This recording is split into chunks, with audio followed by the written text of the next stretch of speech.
Hello, everybody. Thank you Oh, so much for joining into the Polygon Discord today. My name is Zanzi, and today we are speaking with Primex.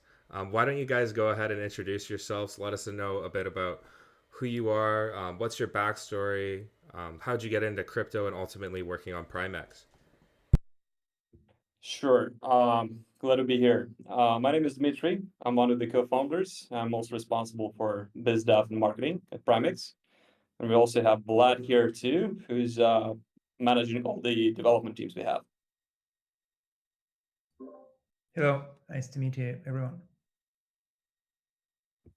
Yeah, so just wanted to share some background, tell a bit more about how we got to crypto. So I think we started in 2016. So originally we have like information security background. And we are a team of engineers. And since that time, we actually talked a lot internally about DEXs and DeFi in general. We've been following DEXs from like inception of the use case. We are big fans of lending protocols as well. So we decided to build something that basically will connect these two use cases. And this idea of building Primex actually came up, I think, in 2021. Before that, we've been working with quite a few ecosystems in the space. So we have some, I'd say, background is in layer one development before that. So yeah, a bit of everything. So we're engineers with like information security background and really, a lot of passion for building DeFi stuff. That's it. Sweet. Speaking about Oh, go speaking ahead. about Primex, so I think sure. I just wanted to transition to like what Primex is. Absolutely. It's great to meet the both of you, and yeah, let's dive right into it. And what is Primex? Sure. So Primex is a non-custodial prime brokerage protocol. You can think of it as a liquidity protocol where you can borrow from lenders to basically leverage trade on existing DEXs like Uniswap, QuickSwap, Balancer, Sushi, Curve, and many others, pretty much.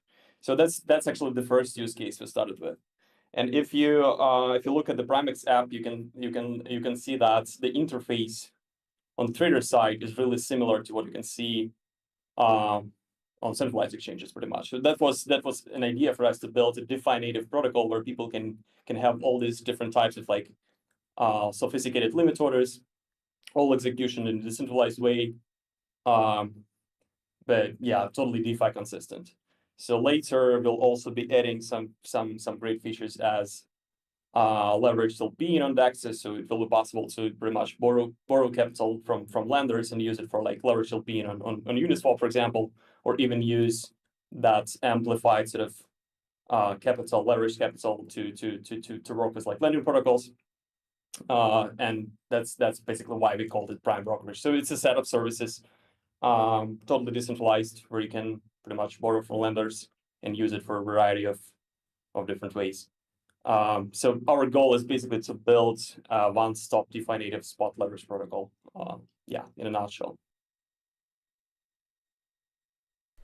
I'd like to add here a bit. Actually, the difference from some existing leverage solutions is that it's completely we are trading spot, so no derivatives, and the way how lenders and traders are interacting is a completely win-win situation because it's not like in some protocols where a trader earns that amount that a lender is losing, and vice versa.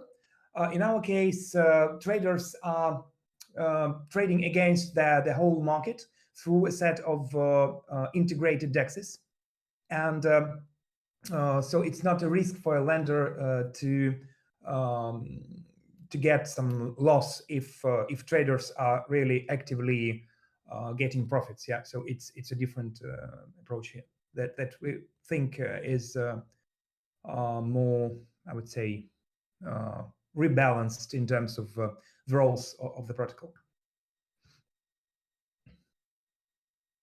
One thing that I'm curious about is just kind of like where you are currently at in your development journey, as well as what networks are you building this on top of, and why? Sure.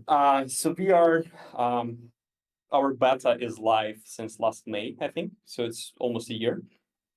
And this year last year we got quite a lot of early users that support the protocol. And we're planning to go mainnet roughly May this year, and it will be Polygon likely, like 100%, I think. So we are actually live in a few testnets, including Mumbai, and I think we are one of the first projects that deployed on zk-IBM. Yeah, so that's pretty much about our journey of Polygon so far. It's important to mention that we're also actively integrating with Polygon DEXs. So yeah. And speaking about we are in the beta stage. Sorry. Yeah, and speaking about implemented technologies, we have now implemented already our main use case for the trader who can borrow liquidity from a bucket that is a liquidity pool, we call it buckets, and perform spot and margin trading through opening positions and also limit orders. And what is really important is that we support stop loss, take profit, and in the future we are going to introduce some more conditional scenarios that are automatically performed by a separate role that we call keepers. It's a completely decentralized layer that is playing a role of some kind of decentralized backend.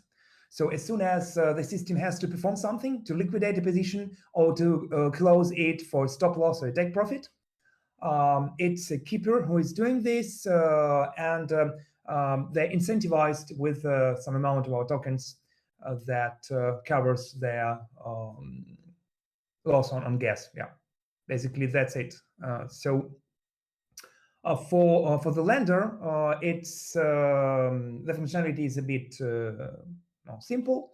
Currently, just a possibility to select a bucket and to deploy their liquidity into one to earn an interest that is earned from the other party, from the traders. Yeah, but later we are going also to introduce some more advanced capabilities for a lender. For example, portfolio management, if they want to automatically rebalance their liquidity among several buckets, and some other capabilities. But currently, just simply selecting a bucket and deploying liquidity into it. In terms of, like, I guess the structure of everything, is this like a completely original protocol? Is there anybody else doing what you guys are doing the way you guys are doing it? I would say that, yeah, it's pretty much original. We haven't seen anything specifically like this. So there are protocols that actually allow using sort of DeFi native leverage in the space, but they're quite different in terms of their approaches and how their liquidity pools work. Because the key sophistication here is in how this, as we call them, credit buckets, the liquidity pools are working, right? So it's quite some magic in there. So yeah, I mean there is a number of leverage protocols in this space, but not specifically exactly, I would say, similar to Primex. Yeah, some of them are working with derivatives like futures, and the mechanics is different. And also some have some significant centralized components. And our key goal on the long term is avoiding completely centralization. So this third role keepers will be our kind of backend, but completely decentralized. Yeah. Yeah, so that's one of the key differences for sure. So from the day one, we actually started to build these keepers to basically avoid any sort of centralized trade execution at all. Yeah, so for retail trader, it's like an advanced exchange that is decentralized, but still has a lot of capabilities of centralized exchange, different order types, and different conditions that they can set up. And for potential market maker, it's a way to use the borrowed liquidity from our protocol and put it into different use cases. Currently, it's just the first one that will be deployed on mainnet, the possibility to open these trading positions. But as Dmitry mentioned, we are going to introduce other use cases, like, for example, using the borrowed liquidity to put it into Uniswap v3 as a liquidity provider, or maybe, for example, using it into a lending protocol. And for some small period of time, it's quite possible that the interest that is earned there is higher than the one than the fee that has to be paid in Primex. So there is a possibility to arbitrage things like this and make this part of some programmable trading strategy through integration with existing software and trading strategies of a market maker. Fantastic. I'd love to see this in action. Is there any way we could do a screen share and get a bit of a demo going? Oh yeah, sure. Sure, I think so. Let me. So just you know, a lot of people are actually asking how we're different from like other protocols, right? So it depends which protocols you compare Primex to.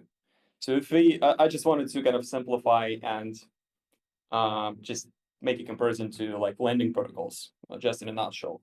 So because one of the problems that we're essentially are solving is a problem of over collateralization, right? So in Primex, you don't have to basically over collateralize your margin debt, which is important because the liquidity that you are borrowing can only be used for just one specific use case, to leverage trade on DEXs. And that's the reason why this liquidity does not leave the protocol until the trade happens.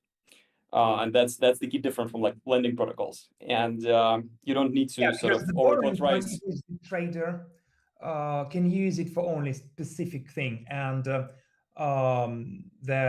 borrowed assets never go directly to the wallet, for example, of a user. So a user just initiating orders to do something, but it's still the smart contract who is controlling all the assets, and the collateral of the debt is in the case of a trade is the assets returned from such a trade. So yeah, basically that's it. Of course, it's secure, it's collateralized, so no risks for the lender. Just it's secured using the funds that returned from a trade. And of course, so basically, imagine you have like 1,000 DAI, so you have like 4,000 DAI more from the pool, so it's a 5x position, and with that entire amount, you can make a swap on a few DEXs simultaneously to basically optimize the trade.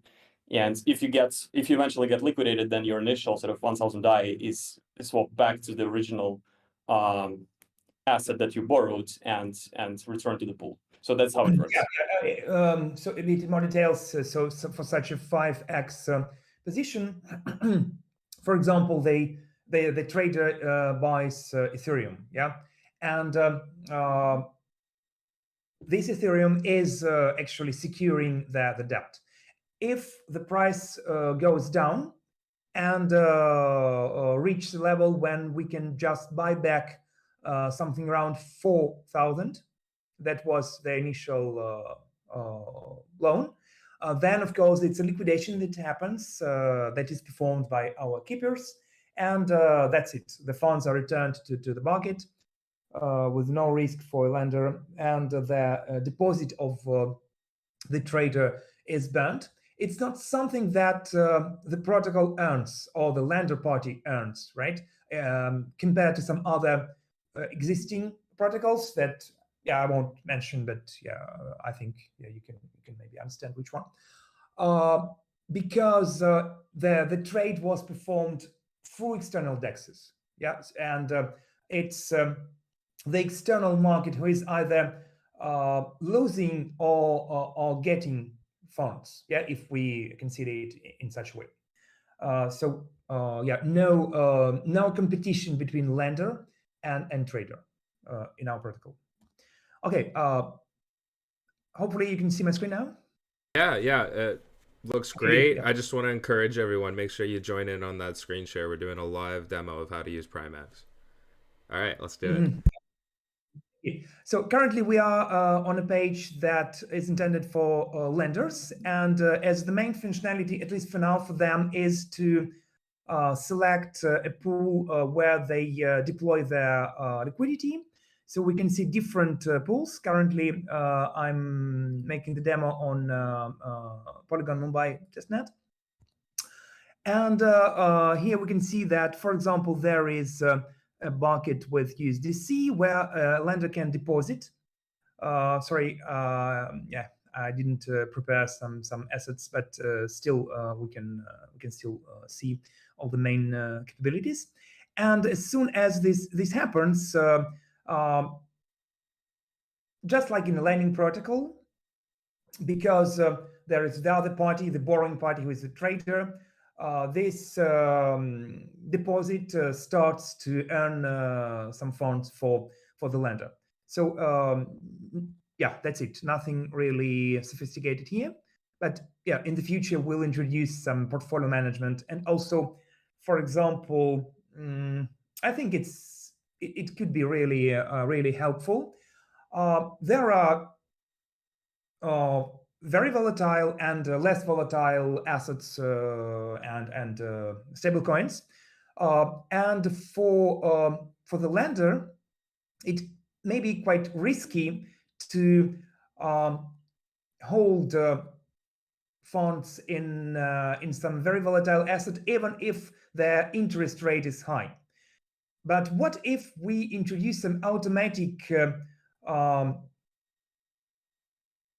like a position close, but for the lender party, if some level is reached, so they can still get higher profit through a volatile asset in such a bucket. But if the level of I would say some stop loss is reached, then everything is removed from this bucket and exchanged back to, for example, a stablecoin.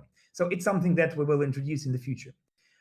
For the trader, the main page for now is this one that shows the capability to make spot and margin positions. And we still support sport, even if it's something that isn't directly related to the use of borrowed liquidity, but just to have all the capabilities for a user, and also to allow them using take profit and stop loss. We introduced also spot that can be either market or limit. This what we call limit isn't actually, of course, a creation of a position in like on a normal exchange, because we don't have an order book. I mean, it's not a limit order that goes to an order book, but it's an entry that goes into a smart contract that is monitored by keepers, and if the level is reached of this order, then it becomes a position. So it's processed by a keeper, and it becomes an open position. The same functionality is available for margin, of course. Just wanted to make it clear. So both are spot, right? So we don't have any futures here. Yeah. We call it spot and yeah. margin, but still the margin isn't using derivatives. Just the naming, right? Yeah. So the main capabilities for a trader are currently all listed here on the margin. And when we do a margin market position, we can select different parameters, including this take profit and stop loss. Leverage settings, we can select from where we get the deposit of the trader. It's either from the internal balance of the protocol, internal balance of the trader in the protocol, or the wallet directly. Currently, I have zeros everywhere, sorry. What's interesting here? So as we are using these buckets, the asset that is sold is the one that is basically borrowed, and in this case, it's here we can see the bucket that will be used to get the borrowed funds from. If, for example, we try to make an opposite position, the trader has to select a bucket because it's a different bucket that in this case will be an Ethereum bucket. And normally we will support several of them, because the idea is to diversify this market in a way that with the same asset, it's still possible to have multiple buckets with different settings. Like, for example, against what assets such a bucket can be used with, and also the levels of maximum leverage, and potentially some other settings that can diversify these buckets and make one bucket riskier than another. And in this case, with some higher interest rate for the lending for the lender party. Okay, so for example, we select this bucket and its inverse position that can be opened in this case. So, of course, this capability allows us to make both long and short positions without derivatives, because when something is borrowed and sold, we're shorting this asset. So without derivatives, we still support in such a way making long and short positions. Basically, that's all. I won't open any positions now, but this app is publicly available. It's our beta that is currently deployed on Goerli, Polygon Mumbai, and ZKVM testnets. Welcome to test it and maybe provide some feedback on issues and usability. Thank you for the demo. Watching it. Awesome. Yeah, thank you so much. Definitely have a lot of questions. And I definitely want to encourage everyone to try this out on testnet, especially the ZK EVM testnet, since the mainnet's right around the corner. So it'd be good to get familiar with how that all works. Cool. It's actually the fastest one, according to like multiple, feedbacks from community members. It works well so far. Fortunately, we have such networks like yours to speed up things, because on Ethereum mainnet it's going a bit slow. For now. But would you mind I guess like rehashing just how the liquidity works, so like users can provide liquidity and then that's utilized for leverage trading by other users? Exactly. So right. it matches lenders with traders anyway. Pretty much. So trader just borrow that liquidity because it's not P2P. That's from this side, it's working completely like a lending protocol with very similar math that is just calculating an interest rate for the lender and a borrowing rate for the trader, who are dynamic and depend on utilization ratio of a bucket. That's it. But the way how this liquidity is used is of course different, because it never goes directly to a wallet, Instead, it's used to make some specific things through integrations. And currently, we implemented this trading part, but in the future, it will be also possible directly from the user interface and maybe also through API or directly through smart contracts to perform a set of actions, maybe even in a composed way. And the only important thing will be to get, in the end, to get something that has enough value to secure the borrowed funds. I mean, for example, it will be possible to use the borrowed funds to put them first in compound, for example, and then using them as a collateral there, get some amount of other asset and put them in, let's say, Uniswap v3 as an LP. And what is returned, what is in this case an LP token of Uniswap, just has to be enough to secure the initial borrowed funds. What happens in between can be very different and composable. But yeah, this will be available a bit later after our first mainnet launch that is currently focused on just this trading capability.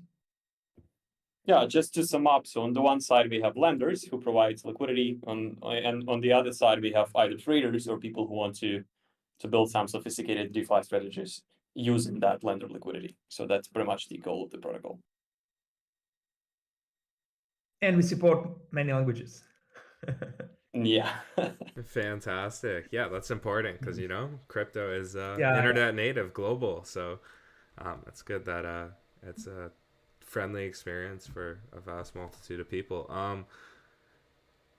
I'm curious, like, about the security of everything. Like, you know, obviously there's a lot of risk associated with participating in DeFi.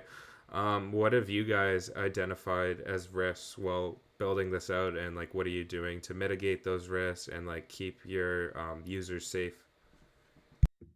Sure. So I just wanted to share some info on our roadmap. So we are still adding the code. So we have not frozen it yet. We are still in the beta stage. So we are planning to basically freeze the code roughly in March and start auditing it pretty much. So of course, before we go mainnet, it will be audited by a few firms we are in touch with, and also possibly some audit DAOs as well, because we wanted to combine, you know, like very big fans of DAOs, and there is a few of them like audit or audit space.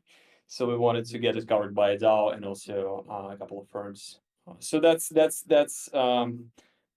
quite important. Of course, we do want to cover just multiple audits before we go mainnet. Yeah, that will be the auditing strategy. What we're doing on the code level. So just now we almost finished all the core functionality, and we are now working on the rights management and in general administration of the protocol. And we are going to set up a very strict and predefined set of roles that will allow minimize capabilities for a given role to change some important parameters in the protocol. Also, of course, it will be delays introduced for some critical changes. I mean, quite a common approach when first a transaction initiates an update, and then we need to wait, for example, at least a week to finalize some change. That's it. And we have quite a good unit test coverage, but yeah, of course, there is always a risk of vulnerability. So hopefully, our collaboration with some great auditors will add security to this.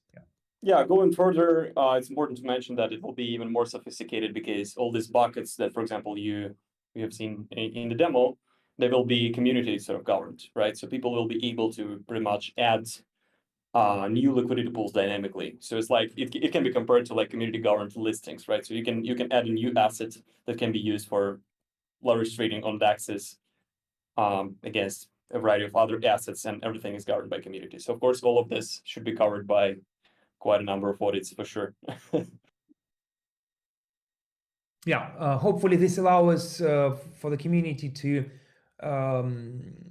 really manage well the protocol, because when a new asset is listed or anything else happens on the market and there is a need for a new bucket with some specific capabilities, it will be possible to introduce on the platform without adding risk to existing buckets and all the liquidity that was already deployed there. So it's a bit isolated in such a bucket with potentially higher risk if it's a new asset, or if something really bad happens with this asset, it's just one bucket that is compromised in such a case.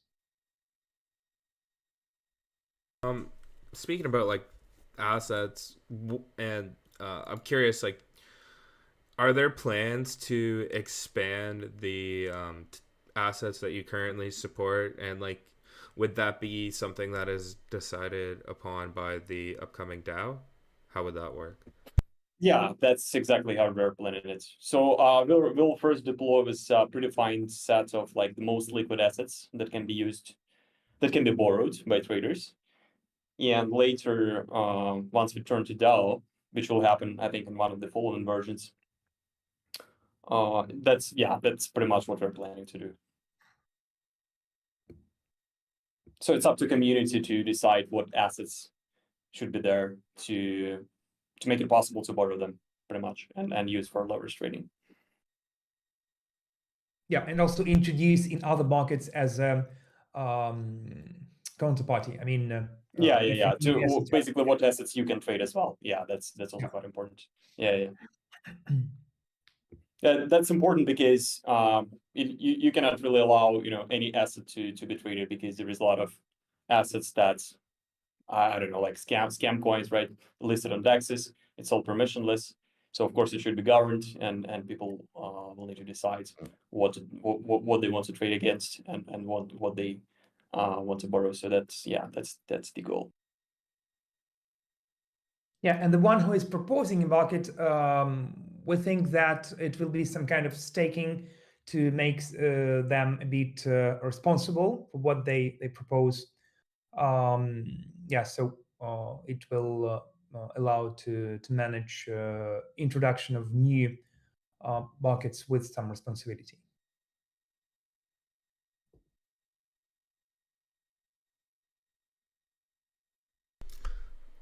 All right.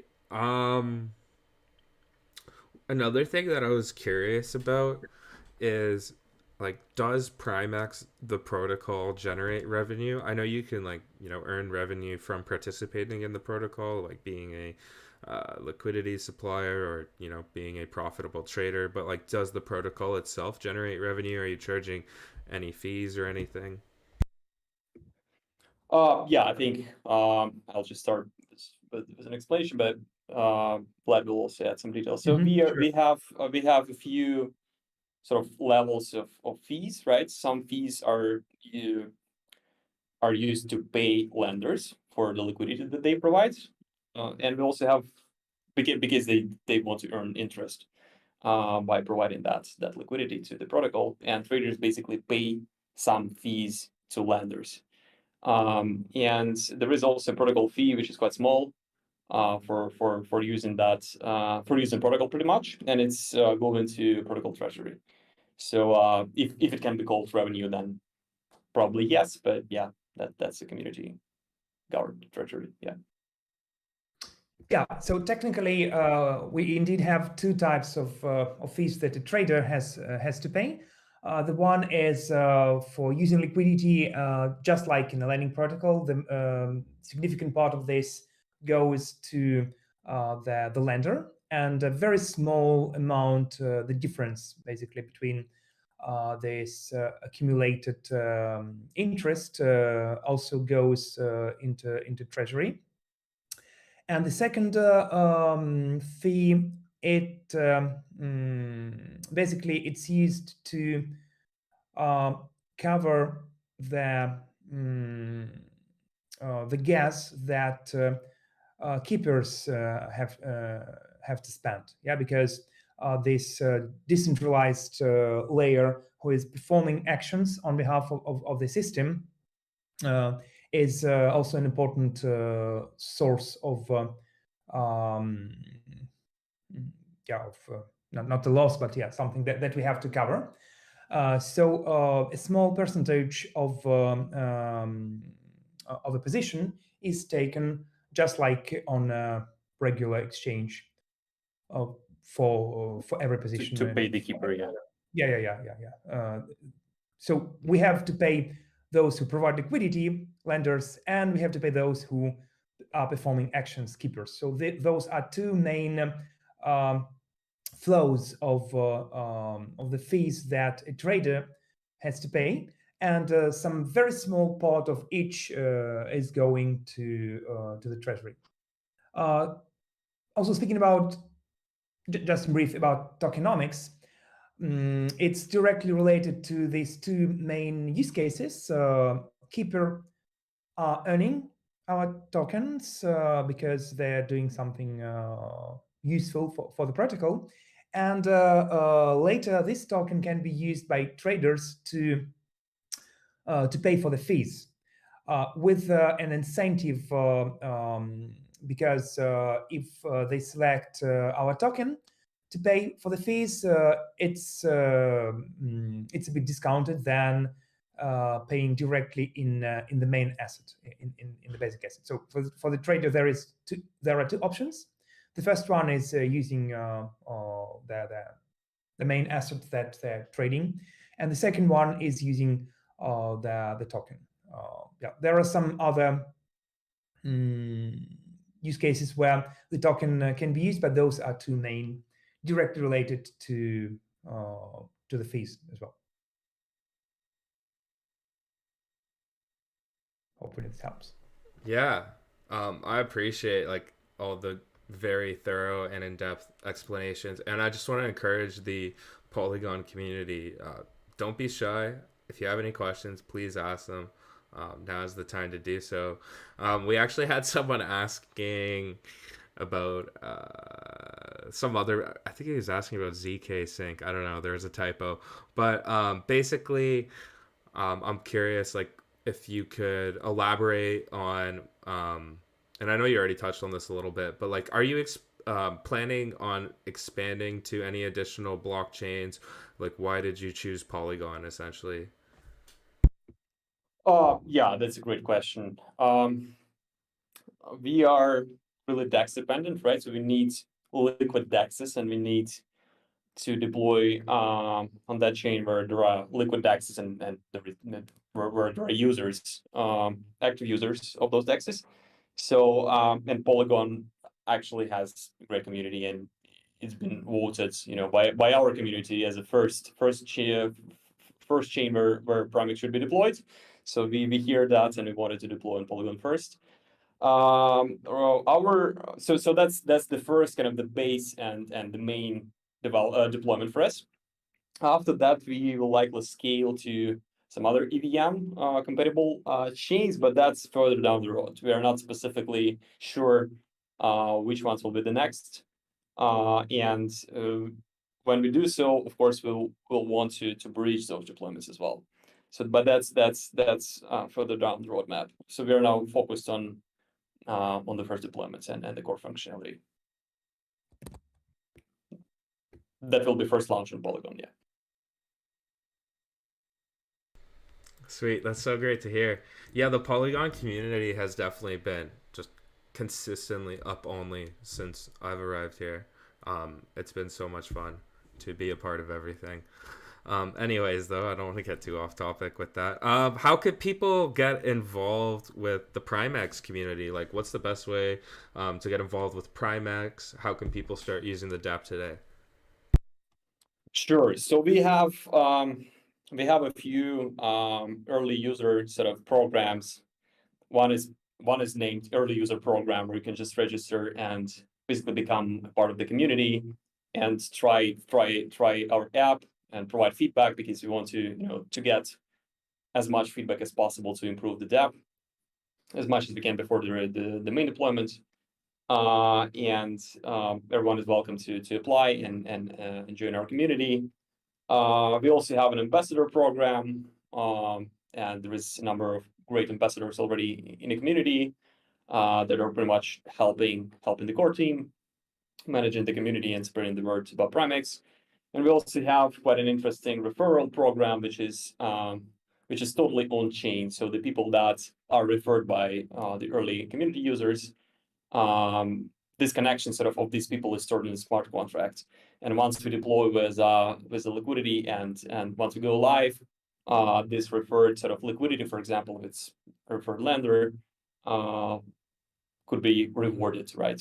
So that's quite a great initiative as well, and we see a lot of registrations and people who want to support Primex early and support this liquidity. So the early user program spans up to the end of the mainnet beta. That will be the first mainnet version of the app, and there will also be a liquidity mining program that is also the part of the early user program, right? The early user program essentially started 1 year ago, almost last May, since we launched our alpha app. So the idea for us was to be as public as possible from the day one, to improve the protocol, because essentially we are building it for people. We didn't want to have sort of a closed approach. We wanted to onboard more users that tested. And it was important for us. So yeah, there is a few sort of programs how people could participate, but you're also welcome to just join our community chats and provide feedback. Yeah. Perfect. That's just so exciting to hear. That sounds like a great opportunity to get involved. So I've just dropped the link to the app and as well as the Twitter. So make sure to go give Primex a follow to stay up to date with all the alpha surrounding them, and as well as join the Discord and the Telegram. All the links are in the chat. There's still time to ask questions if you guys have any. I'm curious. I feel like we've got a really solid, elaborate overview of everything, but I do want to make sure that we cover everything that you guys wanted to cover today. So, I mean, floor is yours. Is there anything that you wanted to touch on that we haven't already? Sure. Just shoot with questions if you have some.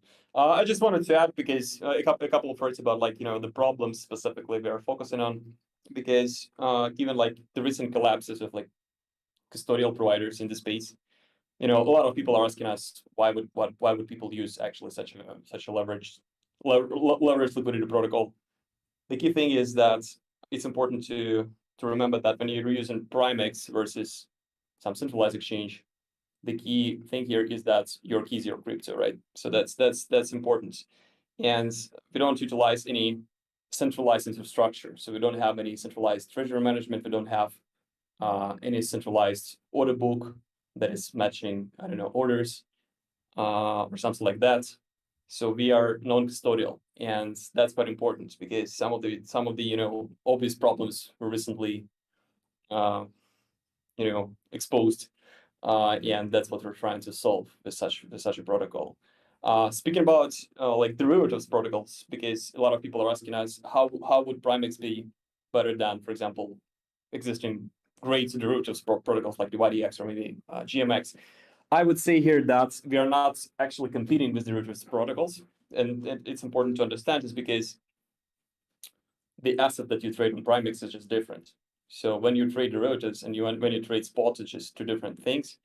And from what we talk with some bigger traders, and we get feedback there that there is a lack of spot leverage opportunities in DeFi, and I would say that they are the complementary. than a competitor to like derivatives protocols. That's also quite important to understand. So perhaps in some cases it makes sense to trade on like both. And our goal is to provide such a spot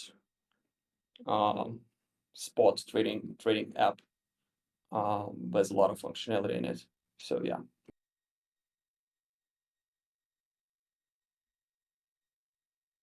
Amazing. Well, I gotta say, it's been incredible speaking with the both of you and finding out more about Primex alongside the Polygon community. I think this has been a terrific AMA. I really enjoyed it, and yeah, you guys are always welcome back in future for more AMAs. Would love to keep up to date with everything you guys are doing.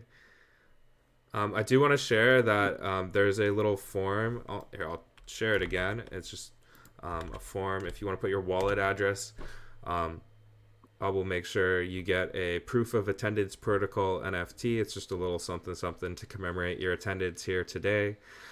And yeah, with that said, yeah, thank you so much for joining us, Vlad and Dimitri. It's been an absolute pleasure to have you here today speaking with the Polygon community. Thank you. Yeah, thank you. Thank you very much. It was a pleasure to be here. Thanks for hosting. Yeah. Yeah, like I said, anytime, always welcome back. And with that said, thank you everybody in the Polygon community for showing up today. It's great to see so many faces here. This has been awesome. And yeah, I hope you all have a wonderful day. This concludes the AMA. So bye now, everybody. Bye. Great day to everyone. Bye. Thank you. Bye-bye. Yeah, thanks again, guys.